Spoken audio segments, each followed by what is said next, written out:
ಧರ್ಮಸ್ಥಳದ ಸೌಜನ್ಯ ಕೇಸ್ಗೆ ಇದೀಗ ಮತ್ತೆ ಮರುಜೀವ. ಸೌಜನ್ಯ ಸಾವಿನ ತನಿಖೆಗೆ ದೂರು ಕೊಟ್ಟಿದ್ದಾರೆ ಸೌಜನ್ಯ ತಾಯಿ. ಆರೋಪಿ ಚಿನ್ನಯ್ಯನ ಮೇಲೇನೆ ಸೌಜನ್ಯ ತಾಯಿ ಇದೀಗ ದೂರನ್ನ ಕೊಟ್ಟಿದ್ದಾರೆ. ಧರ್ಮಸ್ಥಳದ ಸೌಜನ್ಯ ಕೇಸ್ ಇದೀಗ ಮತ್ತೆ ಮರುಜೀವ ಪಡೆದುಕೊಂಡಿದೆ. ಸೌಜನ್ಯ ಸಾವಿನ ತನಿಖೆಗೆ ದೂರು ಕೊಟ್ಟಿದ್ದಾರೆ ತಾಯಿ. ಆರೋಪಿ ಚಿನ್ನಯ್ಯನ ಮೇಲೇನೆ ಸೌಜನ್ಯ ತಾಯಿ ದೂರನ್ನ ಸಲ್ಲಿಸಿದ್ದಾರೆ. ಸೌಜನ್ಯ ಶವ ಎತ್ಕೊಂಡು ಹೋಗಿದ್ದನ್ನ ಚಿನ್ನಯ್ಯ ನೋಡಿದ್ದಾನೆ. ಯೂಟ್ಯೂಬ್ ಚಾನಲ್ಗೆ ಹೀಗಂತ ಚಿನ್ನಯ್ಯನೇ ಹೇಳಿಕೆಯನ್ನ ಕೊಟ್ಟಿದ್ದಾನೆ. ಇದೀಗ ಮತ್ತೊಂದು ಮಜಲು ಈ ಒಂದು ಪ್ರಕರಣದಲ್ಲಿ.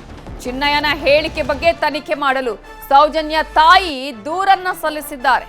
ಎಸ್ಐಟಿ ಎಸ್ಪಿ ಆಗಿರುವಂತಹ ಸೈಮನ್ಗೆ ದೂರು ಕೊಟ್ಟಿದ್ದಾರೆ ಸೌಜನ್ಯ ತಾಯಿ ಕುಸುಮಾವತಿ ಅವರು. ದೂರು ಸ್ವೀಕರಿಸಿ ಹಿಂಬರಹವನ್ನ ಕೊಟ್ಟಿದ್ದಾರೆ ಎಸ್ಐಟಿ ಅಧಿಕಾರಿಗಳು. ಚಿನ್ನಯ್ಯನ ಮೇಲೆ ಮತ್ತೊಂದು ಎಫ್ಐಆರ್ ದಾಖಲಿಸುವಂತಹ ಸಾಧ್ಯತೆ ಇದೆ. ಇಲ್ಲಿಯವರೆಗೆ ನೂರಾರು ಶವಗಳನ್ನ ಹೂತಿಟ್ಟಿದ್ದೀನಿ ಅನ್ನುವಂತಹ ಪ್ರಕರಣಕ್ಕೆ ಸಂಬಂಧಪಟ್ಟ ಹಾಗೆ ಸಾಕ್ಷಿದಾರನಾಗಿದ್ದ ಚಿನ್ನಯ್ಯನೇ ಇದೀಗ ಆರೋಪಿ ಸ್ಥಾನದಲ್ಲಿದ್ದಾನೆ. ಇಂತಹ ಸಂದರ್ಭದಲ್ಲಿ ಇದೀಗ ಸೌಜನ್ಯ ಕೇಸ್ ಮರುಜೀವ ಪಡ್ಕೊಂಡಿದೆ.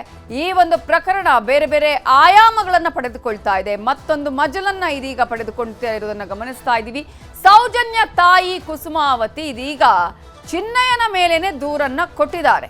ಚಿನ್ನಯ್ಯ ಈ ಶವವನ್ನ ಹೂತಿಟ್ಟಿದ್ದನ್ನ ನೋಡಿದಾನೆ ಅಂತ ಹೇಳಿದ್ದಾರೆ. ಆತನೇ ಹೇಳ್ಕೊಂಡಿರೋದು ಯೂಟ್ಯೂಬ್ ಚಾನೆಲ್ನ ಇಂಟರ್ವ್ಯೂನಲ್ಲಿ.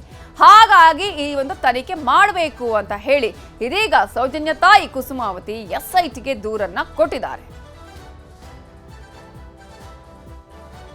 ಇದೇ ವಿಚಾರಕ್ಕೆ ಸಂಬಂಧಪಟ್ಟ ಹಾಗೆ ಇನ್ನಷ್ಟು ಡೀಟೇಲ್ಸ್ ಕೊಡೋದಕ್ಕೆ ನಮ್ಮ ರಿಪೋರ್ಟರ್ ಕಿಶನ್ ಶೆಟ್ಟಿ ನೇರ ಸಂಪರ್ಕದಲ್ಲಿ ಜಾಯ್ನ್ ಆಗಿದ್ದಾರೆ. ಕಿಶನ್ ಶೆಟ್ಟಿ, ಯಾವಾಗ ನೂರಾರು ಶವಗಳನ್ನ ಹೂತಿಟ್ಟಿದ್ದೀನಿ ಅಂತ ಹೇಳಿ ಬಂದು ಇದೀಗ ತಾನೇ ಈ ಪ್ರಕರಣದ ಆರೋಪಿ ಆಗಿರುವಂತಹ ಚಿನ್ನಯ್ಯ ಒಂದ್ ಕಡೆ ಆದ್ರೆ, ಮತ್ತೊಂದ್ ಕಡೆ ಸೌಜನ್ಯಗೆ ನ್ಯಾಯ ಕೊಡಿಸಬೇಕು, ಸೌಜನ್ಯಗೆ ನ್ಯಾಯ ಸಿಗ್ಬೇಕು ಅಂತ ಹೇಳಿ ಸಾಕಷ್ಟು ಆಗ್ರಹಗಳು ಬರ್ತಾ ಇರುವ ಸಂದರ್ಭದಲ್ಲೇ ಇದೀಗ ಸೌಜನ್ಯ ತಾಯಿ ಈ ಚಿನ್ನಯ್ಯನ ಮೇಲೇನೆ ದೂರು ಕೊಟ್ಟಿದ್ದಾರ. ಆ ದೂರಿನಲ್ಲಿ ಏನೆಲ್ಲ ಅಂಶಗಳನ್ನ ಉಲ್ಲೇಖ ಮಾಡಿದ್ದಾರೆ, ಈ ಪ್ರಕರಣ ಇದೀಗ ಯಾವ ಆಯಾಮವನ್ನ ಪಡ್ಕೊಳ್ತಾ ಇದೆ?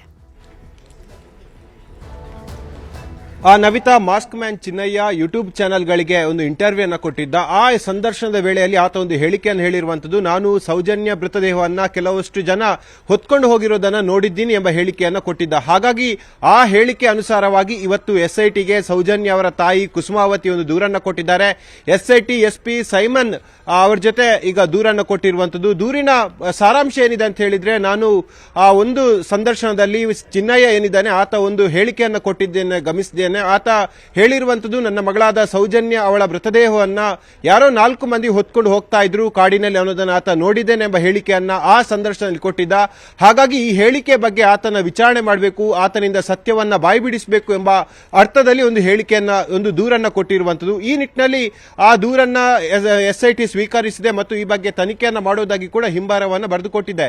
ಮತ್ತೊಂದು ಕಡೆ ನಾವು ವಿಚಾರವನ್ನ ಗಮನಿಸಬೇಕು. ಮಾಸ್ಕ್ ಮ್ಯಾನ್ ಚಿನ್ನಯ್ಯ ಅಂದ್ರೆ ದೂರುದಾರನಾಗಿ ಬಂದಂತ ಸಂದರ್ಭದಲ್ಲಿ ಇದೇ ಕೆಲವಷ್ಟು ಜನ ಒಂದು ರೀತಿಯಾಗಿ ಮಾತಾಡ್ತಾ ಇದ್ರು. ಧರ್ಮಸ್ಥಳದ ಈ ರೀತಿಯಾಗಿ ನೂರಾರು ಶವಗಳನ್ನ ಹೂತು ಹಾಕಿದ್ದಾರೆ ಎಂಬ ಆರೋಪ ಇತ್ತು. ಈ ಆರೋಪಕ್ಕೆ ಮಾಸ್ಕ್ ಮ್ಯಾನ್ ಚಿನ್ನಯ್ಯ ಏನಿದ್ದಾನೆ ಆತ ಪ್ರಬಲವಾದ ಸಾಕ್ಷ್ಯವನ್ನ ತೋರಿಸ್ತಾನೆ. ಜೊತೆಗೆ ಈ ಆರೋಪಗಳೆಲ್ಲವೂ ಕೂಡ ನಿಜ ಆಗುತ್ತೆ ಎಂಬ ಎಲ್ಲರೂ ಕೂಡ ಮಾತಾಡ್ತಾ ಇದ್ರು. ಆದ್ರೆ ಎಲ್ಲವೂ ಕೂಡ ಸತ್ಯ ಹೊರಗೆ ಬಂದ ನಂತರವಾಗಿ ಒಬ್ಬೊಬ್ಬರೇ ಈ ಚಿನ್ನಯ್ಯನ ವಿರುದ್ಧವೇ ಮಾತಾಡೋಕೆ ಆರಂಭ ಮಾಡಿದ್ದಾರೆ. ಇದೀಗ ಕುಸುಮಾವತಿ ಅವರ ಸರದಿ ಅವರು ಹೇಳೋ ಪ್ರಕಾರವಾಗಿ ನನ್ನ ಮಗಳ ಮೃತದೇಹವನ್ನ ಚಿನ್ನಯ್ಯ ನೋಡಿದ್ದಾನೆ ಅಂತ ಹೇಳಿ ಒಂದು ಇಂಟರ್ವ್ಯೂ ಅಲ್ಲಿ ಹೇಳಿದ್ದಾನೆ. ಹಾಗಾಗಿ ಆತನ ಬಾಯಿ ಬಿಡಿಸಬೇಕು, ಸತ್ಯವನ್ನ ಹೊರಗೆ ತರಬೇಕು, ನೋಡಿದ್ದಾದರೂ ಎಲ್ಲಿ ಅಂತ ಹೇಳಬೇಕು ಮತ್ತು ಯಾರು ಅಂತ ಹೇಳಿ ಆತನ ಮೂಲಕವೇ ಅದನ್ನು ಐಡೆಂಟಿಫೈ ಮಾಡಬೇಕೆಂಬ ಆಗ್ರಹವನ್ನ ಮನವಿ ರೂಪದಲ್ಲಿ ಮಾಡಿರುವಂತದ್ದು. ನವಿತಾ, ಈಗ ಎಸ್ಐಟಿ ಅಧಿಕಾರಿಗಳು ಈ ವಿಚಾರಕ್ಕೆ ಸಂಬಂಧಪಟ್ಟ ಹಾಗೆ ಚಿನ್ನಯ್ಯನ ಜೊತೆಗೆ ಈಗ ಯಾರ್ಯಾರನ್ನ ವಿಚಾರಣೆಗೆ ಒಳಪಡಿಸುವಂತಹ ಸಾಧ್ಯತೆಗಳು ಇದೆ, ಈಗ ಯಾವಾಗ ಈ ವಿಚಾರಕ್ಕೆ ಸಂಬಂಧಪಟ್ಟ ಹಾಗೆ ತನಿಖೆ ಮಾಡುವಂತಹ ಸಾಧ್ಯತೆಗಳು ಕಾಣಿಸ್ತಾ ಇದೆ? ಕಿಶನ್,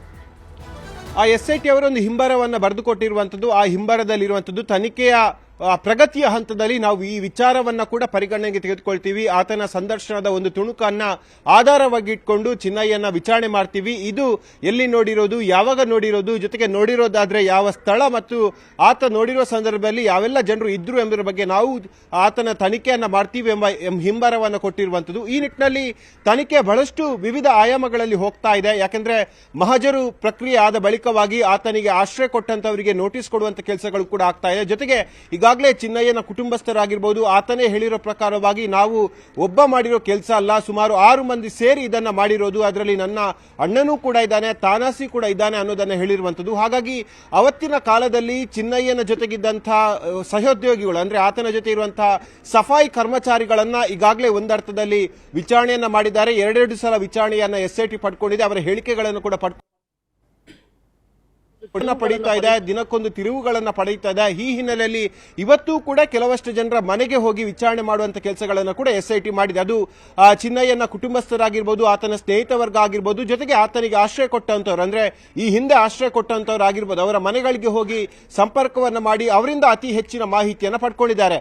ಈ ನಿಟ್ಟಿನಲ್ಲಿ ತನಿಖೆಯ ಮುಂದಿನ ಆಂಗಲ್ ಇರುವಂತದ್ದು ಅದು ಚಿನ್ನಯ್ಯನಿಗೆ ಆಶ್ರಯ ಕೊಟ್ಟಂತವರಿಗೆ ನೋಟಿಸ್ ಕೊಡೋದು ಮತ್ತು ಅವರ ವಿವರಗಳನ್ನು ಕೂಡ ಪಡ್ಕೊಳ್ಳೋದು. ಆದ್ರೆ ಇದೀಗ ಮಹೇಶ್ ಶೆಟ್ಟಿ ತಿಮರೋಡಿ ಅವರ ಪರವಾದಂತಹ ಹೋರಾಟಗಾರರು ಹೇಳ್ತಾ ಇರುವಂತದ್ದು, ನಾವು ಚಿನ್ನಯ್ಯನಿಗೆ ಆಶ್ರಯ ಕೊಟ್ಟಿರುವಂತದ್ದು ಅದು ಕದ್ದು ಮುಚ್ಚಿ ಆಶ್ರಯ ಕೊಟ್ಟಿರೋದಲ್ಲ, ಎಸ್ಐಟಿ ಅಧಿಕಾರಿಗಳ ಸಮ್ಮುಖದಲ್ಲೇ, ವಕೀಲರ ಸಮ್ಮುಖದಲ್ಲೇ ಅವರ ಒಪ್ಪಿಗೆಯನ್ನು ಪಡೆದುಕೊಂಡು ನಾವು ಆಶ್ರಯ ಕೊಟ್ಟಿರೋದು. ಜೊತೆಗೆ ಪ್ರತಿದಿನ ಬೀಟ್ ಪೊಲೀಸರು ಮನೆಗೆ ಬಂದು ಆತನಿಂದ ಸಹಿಯನ್ನು ಪಡ್ಕೊಳ್ತಾ ಇದ್ರು.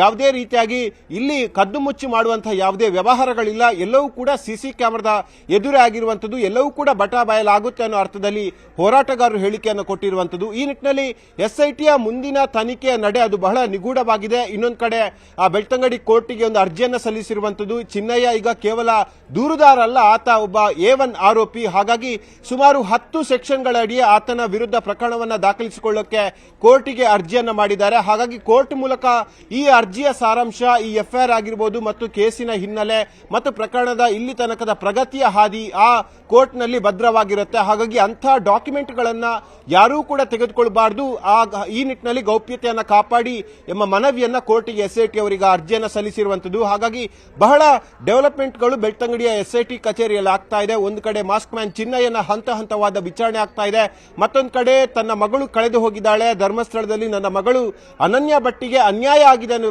ಅರ್ಥದಲ್ಲಿ ಸಾಕಷ್ಟು ಸುದ್ದಿಯಲ್ಲಿದ್ರು ಅವರ ತಾಯಿ ಸುಜಾತ ಭಟ್ ಅವರು. ಸುಜಾತ ಭಟ್ ಅವರ ಹೇಳಿಕೆಯನ್ನ ಕಳೆದ 2.5 ದಿನಗಳಿಂದ ಎಸ್ಐಟಿ ಹಂತ ಹಂತವಾಗಿ ಅವರ ಎಲ್ಲ ವಿಚಾರಗಳನ್ನ, ಅವರ ಬಯೋಡೇಟಾಗಳನ್ನ ತೆಗೆದುಕೊಳ್ತಾ ಇದೆ. ಆದ್ರೆ ಇದೀಗ ತನಿಖೆಯ ಕೊನೆಯ ಹಂತಕ್ಕೆ ಬಂದಿರುವಂತದ್ದು ಎಸ್ಐಟಿ ಗುಣಪಾಲ್ ಜೆ